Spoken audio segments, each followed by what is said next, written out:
நான் என் பேர் ஸ்ரீசக்தி. நான் செகண்ட் இயர் பிஎஸ் சோஷியாலஜி படிக்கிறேன் டிடிஜிடி வைஷ்ணவ் காலேஜில். இன்னைக்கு வந்துட்டு எங்களுக்கு ஆரி ஒர்க் எப்படி பண்ணணும் அப்படின்னு சொல்லிட்டு ஓரியன்டேஷன் மாதிரி மேம் நடத்துனாங்க. மேம் பேர் மிஸ்ஸஸ் ரூபா.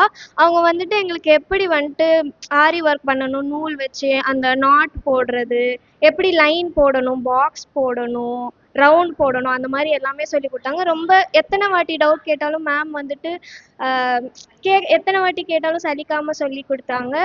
நாங்கள் நாங்கள் எத்தனை வாட்டி கேட்டாலும் மேம் எங்களுக்கு வந்து சொல்லி கொடுத்தாங்க.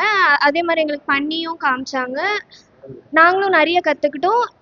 எப்படி ஆரி ஒர்க் பண்ணணும், எப்படி நாட் பண்ணணும், நாட் போடணும் அப்படின்றத பற்றிலாம் நாங்கள் கற்றுக்கிட்டோம். அதே மாதிரி மேம் அவங்களோட ஜேர்னியை பற்றியும் சொன்னாங்க. அவங்க எப்படி இந்த ஆரி ஒர்க்குள்ளே வந்தாங்க, அது எவ்வளோ யூஸ்ஃபுல்லாக இருந்தது அவங்களுக்கு, அந்த ஜேர்னியை பற்றியும் எங்களுக்கு சொல்லி கொடுத்தாங்க. நாங்களும் இதுலேருந்து நிறைய கற்றுக்கிட்டோம். அண்ட் இதுக்கப்புறம் நாங்கள் ஆரி ஒர்க் பண்ணுறதுலையும் மேம் வந்துட்டு நீங்கள் பண்ணலாம், இது வந்துட்டு எதுவும் நீங்களும் ஒரு செல்ஃப் ஆண்டர்பிரினராக ஆகலாம் அப்படின்ற மாதிரியும் மேம் எங்களுக்கு நிறைய சொல்லி கொடுத்தாங்க. Thank you ma'am. என்னதான் படிப்பு இருந்தாலும் நம்மளுக்கு இதுவும் ஒரு எக்ஸ்ட்ரா ஸ்கில்ஸ் தான். நம்மளுக்கு நம்ம இதுவே தனியாக ஒரு ஒர்க்காகவும் எடுத்து பண்ணலாம். இதுலேருந்து ஒரு ஒரு எக்ஸ்ட்ரா ஸ்கில்லாக நாங்களும் கற்றுக்கிட்டோம். ஒரு தனி பெண்மணியாக இருந்துட்டு இப்போது ஒரு படிக்கலைனாலுமே இந்த ஒர்க் வச்சு நம்ம சம்பாரித்து நம்மளும் நம்ம ஃபேமிலியை பார்த்துக்க முடியும். அதுக்கு மேம் ரொம்ப ஹெல்ப்ஃபுல்லாக இருந்தாங்க. Thank you ma'am.